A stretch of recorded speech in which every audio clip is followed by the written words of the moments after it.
So, what does this mean? What does this mean to a CEO? What does it mean to business? I think it's actually very important for business, and I'll just mention three things. First one is that I think in the good old days of industrial society, going to work, your biggest obligation was to do what you were told. And I think what you see in these kids and their creativity and independence they're developing is the workforce of the future. I don't think any nation in the world is going to survive by having a workforce whose primary value is obedience. We run factories in Denmark, and I can tell you the salaries in Denmark are the highest in the world. And the quality I feel we have in our Danish workforce is that whenever I ask them to do something, they look at me and they say, why the hell would I do that? Which is really annoying, but it's great, because they won't do something unless it really makes sense to them. And so they bring their creativity and their passion to work every day, and I think that's the workforce of the future we're looking for, is the one that's creative, that's passionate, but of course also logical and systematic and analytical at the same time. And I think all CEOs and businesses should agree to that, and I think we should therefore also support early child development and making sure that we have those children with us. And I think those children will be looking for workplaces that offer that kind of environment to them. The other reflection is coming from a little book I read on the plane going here. It's a survey done by the American firm IBM. They've asked 1,500 CEOs all over the world what are their biggest challenges and how do they think about what is most important. And they came out with just three things.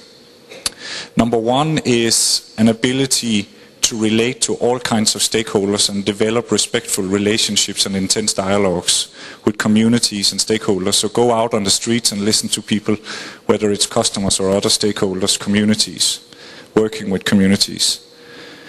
The second one was what they call a dexterous organization. That's one that's able to act fast, be agile, change as needed. And in my opinion, that can only happen if it happens from bottom up rather than top down. It means an organization that's self-correcting, if you like, as an economist, acting as the market, adjusting quickly rather than waiting for orders and plans to be developed. The third thing that IBM found by speaking to 1,500 global CEOs was creativity. Biggest concern of CEOs, 1,500 CEOs, is how to develop creativity within our organizations. I thought that was interesting. Finally, and this was also mentioned by, I'm not sure I pronounced your name correctly, Leontides, I think what you spoke about, the why. I think there are two kinds of companies in the world. There are the ones who work for themselves, think about how can we make money and how can we create jobs for ourselves. To me, that's a company that put the cart in front of the horse. And then there are the companies that have a really strong why. They can answer the basic question, which is, why do we exist? And if your answer is, because I'm the only guy who cuts hair in this village, you don't have a global business model. Because when you come over to the next village, there's another guy who will cut the hair. So you need a really great reason to exist. And that normally comes from not focusing on what we make, but why we make it. And that's what I believe also the workforce of the future is looking for, is companies that have a really strong why.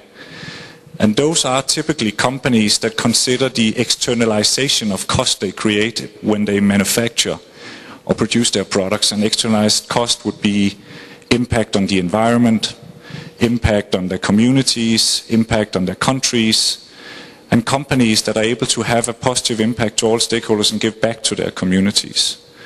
So I also think for a lot of companies, getting involved in early childhood development is a wonderful opportunity of getting busy with having a great why to exist and doing something for the world around the company rather than focusing only on what can we do for ourselves in this company. And I'm actually convinced that the most talented of people will seek those kind of companies out in the future.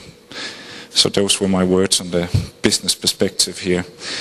Thank you very much for your patience.